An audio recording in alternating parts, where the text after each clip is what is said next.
င်းတို့ကအောင်မြင်မှုကိုရှာတာမဟုတ်တတ်တာတဲ့နေရာရှာအခုခေတ်လူငယ်တွေကလေ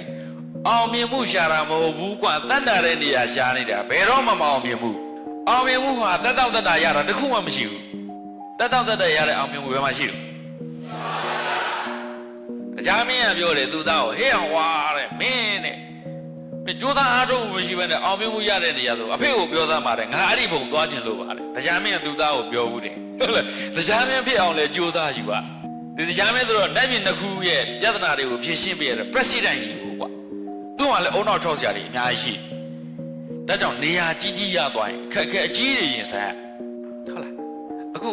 တကယ်ဥအောင်လို့အောင်သမားကြီးအောင်မြင်တယ်အောင်သမားကြီးလို့မသိခင်အောင်သမားကြီးလို့အခုလို့ရှင်သန်ခွင့်ရနေဖို့ဘယ်လောက်ကြိုးစားလဲဘုံတို့အခုခေတ်တွင်းမှာလည်းမြင်နေတာခဏခဏသူတို့မှာတကယ်ကိုပွိုင်ကြီးတွေရုံးဝထနိုင်လောက်အခက်ခဲကြီးတွေခဏခဏတွေ့နေရသူတို့ကြော်ဖြတ်နိုင်တယ်အဲ့ဒါပဲဘောလားဒါကြောင့်အောင်မြင်မှုရနိုင်တဲ့နေရာအခွင့်အရေးတွေရနိုင်တဲ့နေရာလို့သေချာသိမိရင်မင်းတို့ခဏခဏမပြောင်းနဲ့